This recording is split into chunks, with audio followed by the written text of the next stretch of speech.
How's Sam looked? We haven't seen the injury report for today yet, but how's he looked? You know, he's prepared. He's been preparing the last 3 weeks, and we're excited to get him back on the practice field, and he looks focused and ready to play. Is there anything positive you can take from his time away from being on the field? I think number one, watching Josh play. You know, Josh is a true vet. How Josh studies, how he prepares for the game, and some of the things that Josh has been doing in the game, and as far as making plays off schedule, finding the backs on the burst, and going through the progression. So I definitely think you know, Sam's been into it when he was on the time off, and really wasn't time off for him. He's a student of the game, so he's watching Josh and watching Josh prepare. Spencer Long hadn't played guard, he said, since about 2015. Yeah. How do you think he responded? Really good, really good. You know, he had a solid day. He's only going to get better, obviously, just a little bit different than center, but good communication. You know, as far as taking the center and going to guard, and that helps the rest of the offensive line. I thought he had a solid day. With Carpenter out, who do you expect to rise up and take advantage of this opportunity? You know, first of all, I think Carpenter is, you know, he's a captain, hasn't missed a game. You know, what a strong player, and we don't miss him. And I think the whole offensive line has to step up. Coach, where you were hoping Sam would be at the beginning of the year, at this point in the year, where he is now with the foot injury, how much has he been set back, and how much progress has been made? You know, I think obviously as a rookie quarterback, you don't want to miss time just because every experience, every practice is, you know, a moment to learn. So I think that hurt him a little bit as far as missing those 2 weeks. But he's been studying in the film room, and I think he's naturally just going to keep getting better because he's absorbing all the information, both positive and negative, and the future is really bright. These last 5 games, you guys struggling so much on offense and hardly scoring any points. How disappointing has this run been for you? I think it's disappointing for everyone. I mean, everyone's working hard. Everyone, you know, our goal is to win on Sunday. You feel it in the whole building. You feel it in the locker room. You feel it with the coaches. You know, we don't accept losing, and you know, it's tough business. And when you don't win, it makes it even tougher. So we're gonna keep grinding. We're gonna keep working, and but it's extremely disappointing because everyone's working hard. Jeremy, how much does run-pass balance mean week to week? I mean, obviously everyone talks about being balanced. Yeah. But, for example, you know, the Patriots gave up 150 yards on the ground the week before. Correct. So typically they'll try to stop that the next week. So just from a play caller's perspective, from week to week, how much do you care about? I think you care extremely. You want to be balanced. You want to throughout the game. You want to establish the run. It's establishing the run's about an attitude. We came into the game wanting to establish the run like we always do. And I think we had 6 rushes for 13 yards in the first half. And you know, I need to call more runs. I need to call better runs, and we need to establish the run better. What is run-pass balance in today's NFL? It's not 50-50. You know, I haven't studied the Sean McVays. I think Sean actually, I think they have one of the highest running averages in the National Football League, surprisingly. But you know, the school I grew up in and the school I always believe in is being balanced 50-50. So when you walk away from a game like last week and you look at the stat sheet and you see 50 pass plays and 12 runs, how do you feel? Are you okay with that, or are you saying, man, I should have maybe committed a little more to the run? You know, I think we're going to do whatever it takes to win a football game. We're not going into a game saying we're throwing it 50 times and rushing it 12. I don't, you know, that's not what we believe in. That's not who we are. But at the same time, you got to adjust during the course of the game. Josh had a hot hand, and you know, we kept letting him throw it. Well, sorry, he go ahead. had that record-breaking game. He hasn't really been effective since. Why is a guy with that much, obviously, potential not been able to do much since then? One more time, I didn't hear your. With Crowell. Okay. Yeah, he had that big game. You know, we got to do a better job of creating runs and calling runs and executing them. When you get in a rut like this offensively, where not much seems to be working, how do you keep from pressing the issue and trying to force things? You got to stay on schedule. You know, it's just like we talk about all the time when, you know, the quarterback throws an incompletion. You got to stay on schedule. You can't force it because you don't want to make a bad play worse. You don't want to make a bad game worse. And we just got to stay with what we believe in, what we've been coaching, what we've been teaching, and stay on course. You had said, or other people had said, if it wasn't you, that Sam doesn't have a tendency to make the same mistake twice. With 14 interceptions on the season, is that really the case? I think I think every ball, every interception is a different coverage, a different play, a different. He's gonna learn from that. You obviously have to make mistakes to grow from it, and I think definitely he's gonna take this year, and it's gonna be a growing experience, and he's gonna get better. I mean, what goes into deciding the blocking scheme for zone versus gap Mm-hmm. each week? What just kind of what goes into that? Yeah, Monday, Tuesday, we decide what the best runs are for that defense, how they're playing. Are they a 3-4? Are they a 4 down? And what our guys can execute the best.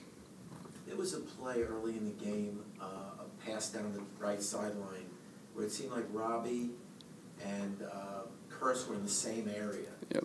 What happened there? The corner was playing outside technique, and we took an inside release. What stands out to you about Tennessee? Physical team, physical. They fly around the football, well coached, and they're an aggressive team. It's gonna be a tough game.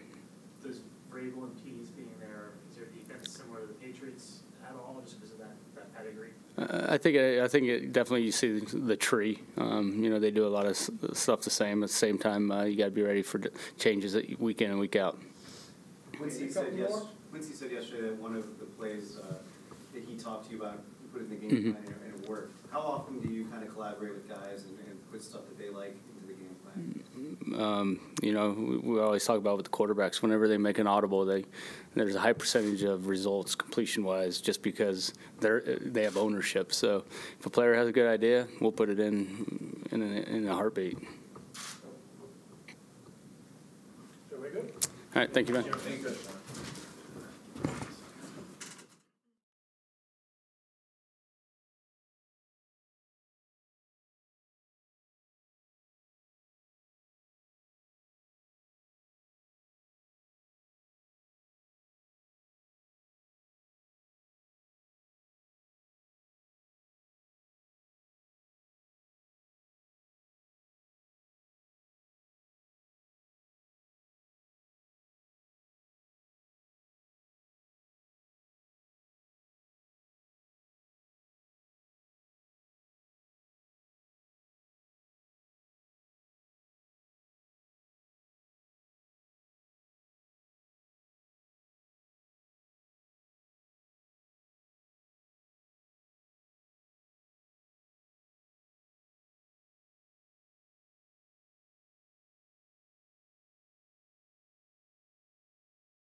We start with questions. What's your initial thoughts of the Titans offense?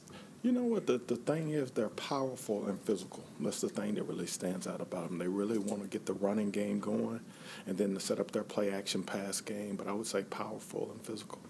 On that run game, how much of a challenge is it to prepare for two different types of running backs in Lewis and Henry? That's very challenging, you know, with Henry Moore, the physical inside runner with the speed to get outside. Then you mix in Lewis, who can do both. And then you also add in the quarterback run game that they have, too. It makes it a very difficult challenge. You just mentioned Mariota's ability to run. He hasn't faced a handful of kind of mobile quarterbacks so far this season. How do you feel like you guys have done against that type of player? That's always a challenge when, you know, especially athletically, and then want to make sure you take care of the run. Then the element that he adds to it makes it very difficult. Casey, what's wrong with the run defense? We just got to be exactly where we're supposed to be, just being exact. It's not effort. It's just one thing here, one thing there. Then next thing you know, it leads to a big play. So we got to fine-tune that. It sounds pretty simple, but I mean, why hasn't, if it seems like a simple fix, why haven't you guys? It's never a simple fix, but it's some constant that you work at, because if one person makes a mistake, it could lead to a big play. Are you thinking of any lineup changes? No, not at this time. We're rolling. What do you think of Darryl Roberts? What allows him to make that hard take? Darryl Roberts, since a lot of you guys remember when he first walked in, I think it was Pittsburgh a couple of years ago, was maybe his first start, and he went in there, and I thought he covered really well. And since he's been here, he just gets better and better, and I can't say enough of what he did in the game the other night. He really played well. Casey, on the guys being lined up in the long gaps, is that a product? Okay, I understand what you're saying. Yes, sir. Like the mistakes in the run defense, are the mistakes made before the snap? No, it's really once the ball starts moving. It's one thing here and there, make sure everything is on point. If one guy is slightly off, that's when it leads to a problem. Is it communication issues? You know what? It's all making sure everybody is on the same page and everybody sees it the same way. What if a guy physically cannot get off a block? He might be in the right area, but he can't get off a block. How much does that contribute to? That's always a fact. Physics does play a role, but no, that really hadn't been our situation. If I said, guys, people are just running over the top of us, it's been more of a self-inflicted wounds that we got to eliminate. So is there somebody like maybe leaving their area, trying to do too much, and that creates a problem? I don't see it that way. It's just one guy's hit slightly here, he should be over here, and it's a little too much over there, then that's a problem. What stands out about Corey Davis? This guy has big playability, physical receiver, and especially on third down, the quarterback really trusts him. This guy is really making plays when the ball's thrown to him. How exciting is it for you to go back to Tennessee? Well, that's God's country, right? No, it's always good to go home. You all good? Thank you guys. See you later.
Todd, with Sam limited again today, is it safe to say he won't start on Sunday?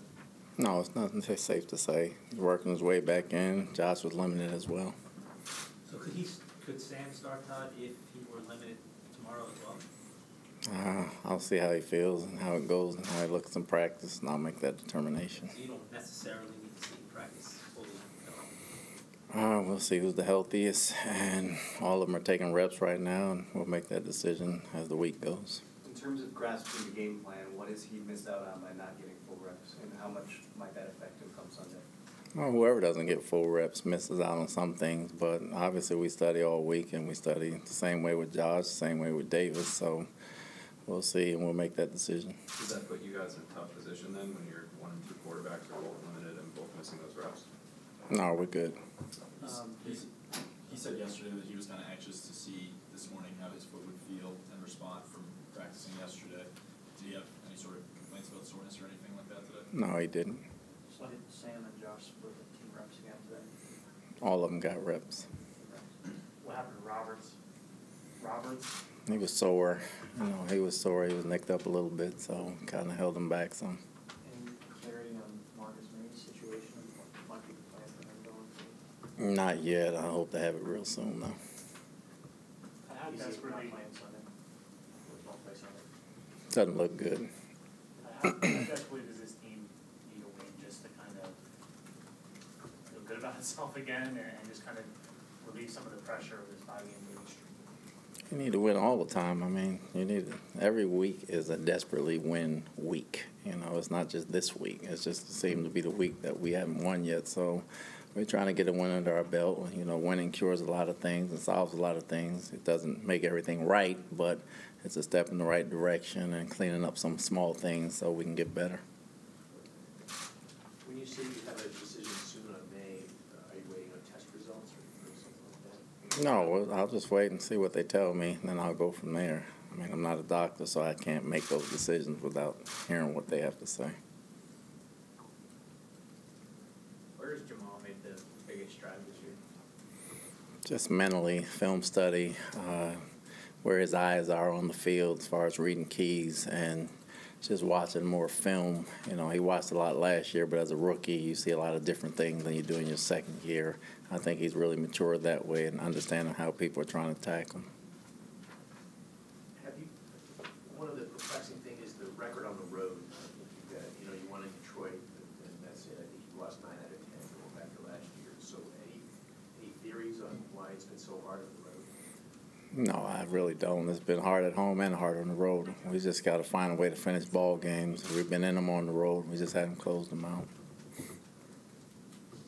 What has Smith meant to their offense, 81, taking over since Walker was hurt? He does a lot of things for them. They have 2 good tight ends, Stocker as well, but he can block and he can run. They flex him out like a wide out, and they put him back there as a fullback. They do a bunch of things with him, and with their scheme, I think he helps them out a great deal. I saw they did Wildcat against the Texans. Is that something that's they regularly feature in their offense? They've shown it quite a few times this year. What does that do in terms of preparation for you defensively? I mean, we prepare for it in training camp and in the spring, so this is not a new thing. We expect to have it. There are certain things that you have to prepare for, so we just have to be ready. You guys are one of the leaders in forcing 3 and outs on defense, and yet you've had some defensive struggles. Is that kind of the maddening thing? Because you've seen at times where it's good and at times where it's not. So how do you piece it all together? Just got to finish them out. We go through stretches where we're great, and we go through stretches where one play hurts us and stings us here or there and can cost us the ball game. We just got to focus for all 4 quarters. Is that good? Thank you very much. Thanks.